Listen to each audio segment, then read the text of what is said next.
मध्य प्रदेश की पूर्व मुख्यमंत्री और बीजेपी के नेता उमा भारती ने बड़ी घोषणा की है। उन्होंने कहा कि वो अब दीदी मां कहलाएंगे। आचार्य विद्यासागर महाराज की आज्ञा का पालन करते हुए वो परिवार के सारे बंधनों से मुक्त हो रही हैं। परिजन को भी बंधनों से मुक्त कर रही हैं। उनका अब कोई निजी परिवार नहीं है।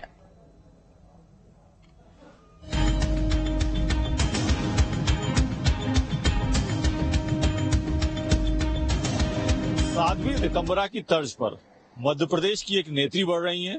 पूर्व मुख्यमंत्री उमा भारती ने कहा है कि अब वो दीदी मां कहलाएंगी और परिवार से रिश्ता तोड़ रही हैं, या ये कहें कि परिवार को बंधन मुक्त कर रही हैं। साफ तौर पर उमा जी के बयान हमेशा सुर्खियों में बने रहते हैं। ऐसे में उनके इस नए बयान ने भी हलचल पैदा कर दी है।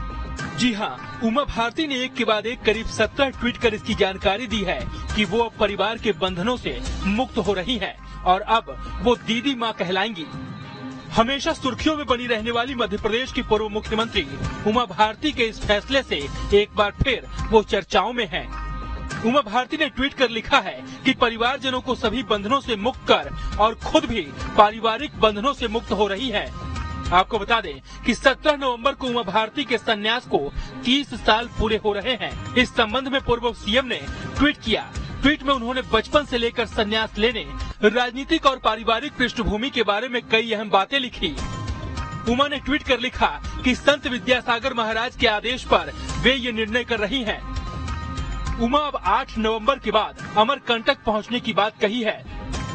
उमा ने अब परिवार से संबंध समाप्त करने की घोषणा कर दी है। उमा ने लेकिन राजनीति में बने रहने की बात कही है। शराबबंदी के मामले में भी उमा कई तरह के निर्णय कर चुकी हैं।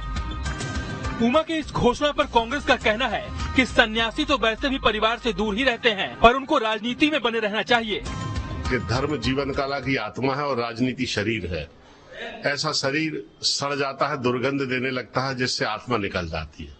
इस दृष्टि से धर्म का राजनीति से समन्वय इस देश में बहुत आवश्यक है और उमा भारती जैसे बहुत कम नेता हैं जो साधु होते हुए भी राजनीति में हैं। इसलिए निवृत्ति मार्ग का जो उन्होंने निर्णय लिया है परिवार त्यागने का, वो उनका व्यक्तिगत निर्णय है, लेकिन जनहित के लिए एक सक्रिय राजनीति में भी वो बनी रहे तो भी उचित होगा।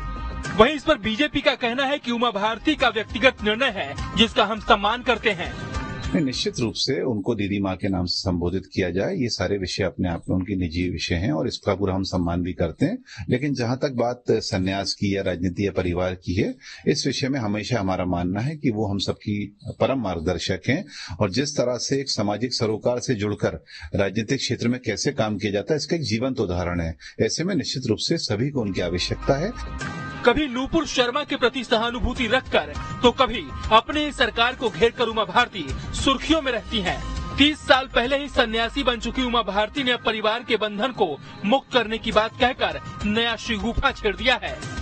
उमा भारती ने कल लगातार कई ट्वीट किए जिसमें उन्होंने साफ किया कि 30 साल पहले उन्होंने संन्यास लिया था और अब उनके संन्यास के 30 साल पूरे हो रहे हैं। विद्यासागर महाराज ने उनसे कहा है कि तुम परिवार से मुक्त हो जाओ और दीदी मां कहलाओ ताकि अपने भारती के नाम को साकार कर सको।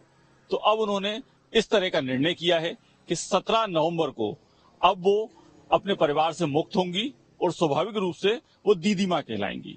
इसके कई राजनीतिक मायने भी निकाले जा रहे हैं क्योंकि उन ट्वीट में यह भी साफ तौर पर लिखा हुआ है कि वे राजनीति नहीं छोड़ रही हैं।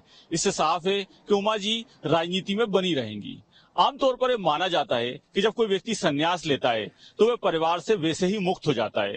ऐसे में 30 साल बाद परिवार से मुक्त होने के क्या मायने हैं, ये तो आने वाले समय में ही पता चलेगा। वीडियो सभा के साथ नितेंद्र शर्मा, न्यूज स्टेट भोपाल।